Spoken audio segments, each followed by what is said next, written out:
Surat Al-An'am 123. Jadi kata Allah, di setiap negeri tanpa kecuali akan ada pemimpin-pemimpin yang hobi berbuat dosa. Ada pemimpin-pemimpin yang hobi menipu rakyatnya. Ada pemimpin-pemimpin yang hobi membohongi rakyatnya. Namanya akabir mujrimi. Ya, para pembesar yang suka berbuat jahat, ya, liyam kuru, menipu ya rakyatnya. Itu akan ada. Setiap negeri akan ada pemimpin-pemimpin yang seperti itu. Mengurai rahasia Al-Quran melalui makna dan mabna.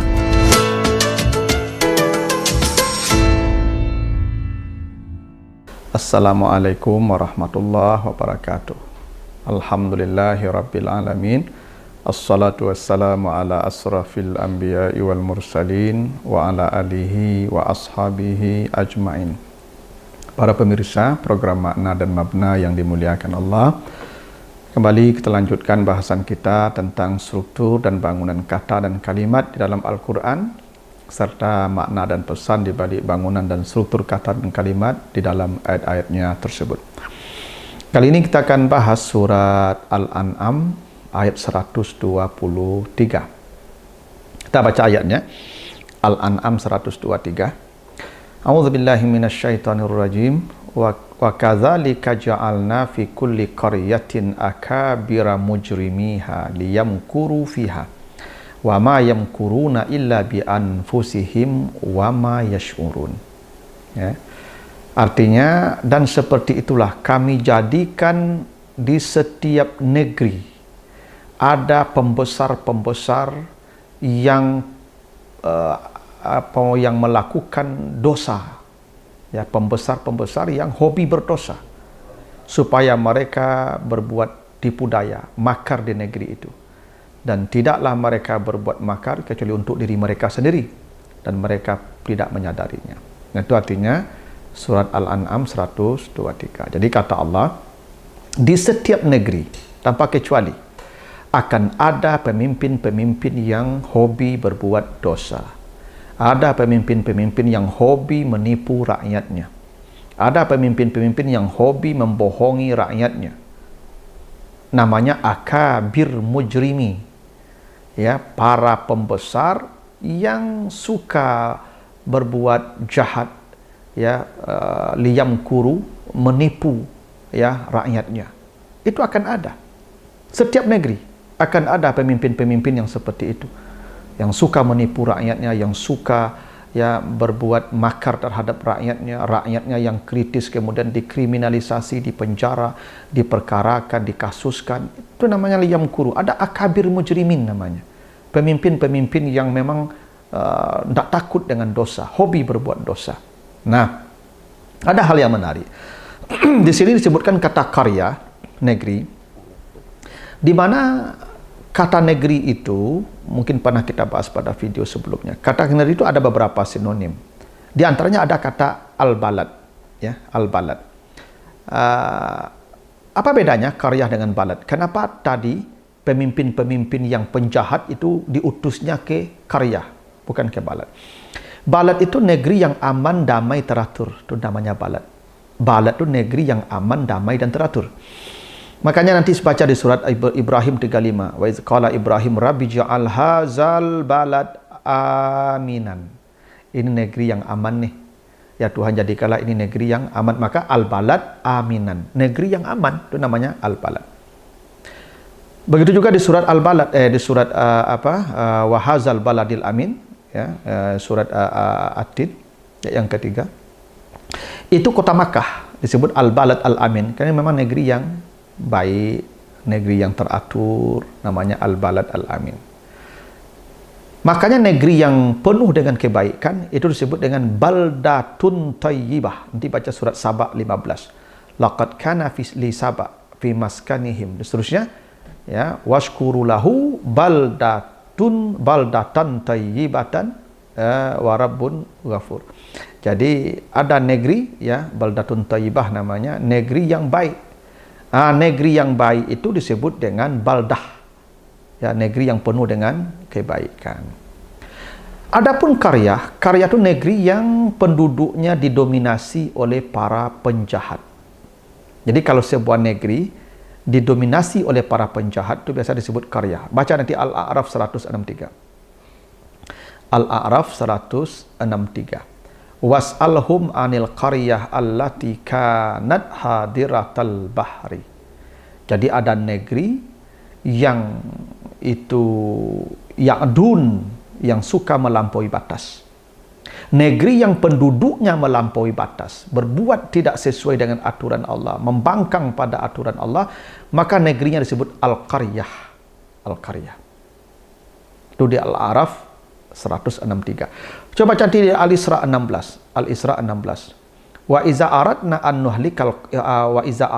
nuhlika qaryatan amarna mutrafiha fafasaku fiha. Kalau kami hendak menghancurkan satu negeri, maka kami perintahkan orang-orang kaya berbuat baik, tapi semua mereka akhirnya berbuat fasik.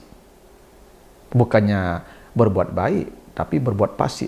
Ketika Allah menyebut semua penduduk negeri berbuat fasik, yang dimulai dari orang-orang kaya mereka, maka negeri itu disebut dengan qaryah.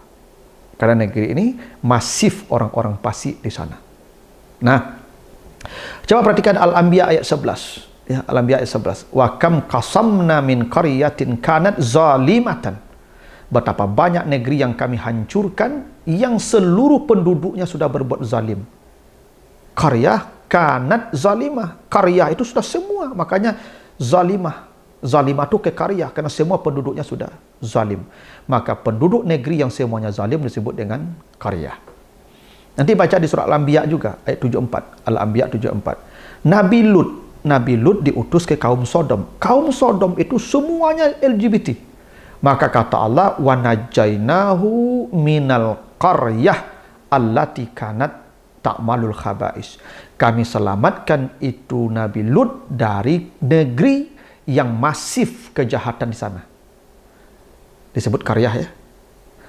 Nah, kita kembali tadi ke Al-An'am 123. Kenapa Allah menyebutkan negeri yang dipimpin oleh orang-orang jahat itu qaryah? Kenapa negeri yang pemimpinnya penjahat, pembohong, penipu disebut qaryah? Di situ ada isyarat bahwa negeri itu dipimpin oleh penjahat, pembohong, penipu karena memang mayoritas rakyatnya pembohong, penipu. Kenapa? Karena pemimpin itu cermin rakyatnya. Allah akan mengirim pemimpin ke satu negeri sesuai dengan karakter rakyatnya sendiri. Jadi kalau ada kita mendapatkan pemimpin yang suka menipu rakyat, ya memang rakyatnya penipu. Kalau kita mendapatkan pemimpin yang pembohong, memang rakyatnya pembohong. Wajar Allah kirim pemimpin seperti itu karena rakyatnya, perangai rakyatnya itu representasi pada pemimpinnya. Kenapa tadi? Karena kata qaryah itu kata yang penduduk negeri itu dominannya para penjahat. Karena kalau dominan para penjahat, tentu yang dipilih yang paling jahat. Ya begitu aturannya. Kalau semua rakyatnya saleh, tentu yang dipilih yang paling saleh. Kalau rakyatnya bodoh, tentu yang dipilih yang bodoh. Tidak mungkin yang pintar dipilih. Karena yang mengerti orang pintar hanya orang pintar. Orang bodoh tidak mengerti orang pintar. Itu kenapa ketika Allah menyebutkan akabir mujrimi, pemimpin-pemimpin yang jahat, yang kurufiha, yang selalu menipu rakyatnya, itu disebut qaryah, bukan balad, bukan Madinah. Kenapa? Karena pemimpin yang jahat itu menunjukkan di negeri itu dominannya orang-orang jahat. Kalau pemimpin penipu, itu artinya dominannya di negeri itu orang penipu. Kalau pemimpinnya bodoh, itu artinya dominannya di sana orang bodoh. Ya biasalah, orang gila akan memilih orang yang paling gila. Itu sudah hukum alam begitu. Nah itulah kenapa Allah menyebutkan negeri yang di sana pemimpinnya jahat-jahat, itu disebut qaryah, bukan Madinah, bukan Al-Balad. Kenapa? Karena pemimpin itu cerminan dominan rakyatnya. Apa yang dominan pada rakyatnya, dia akan mendapat pemimpin seperti ya sifat karakter yang dominan pada rakyat itu sendiri. Begitulah rahasianya kenapa Allah menyebutkan ya negeri yang dipimpin oleh ya para pemimpin yang jahat itu karya untuk menunjukkan negeri itu sebenarnya sedang didominasi oleh orang-orang jahat. Begitu, mudah-mudahan ada manfaatnya. Lebih kurang mohon maaf. Assalamualaikum warahmatullahi wabarakatuh.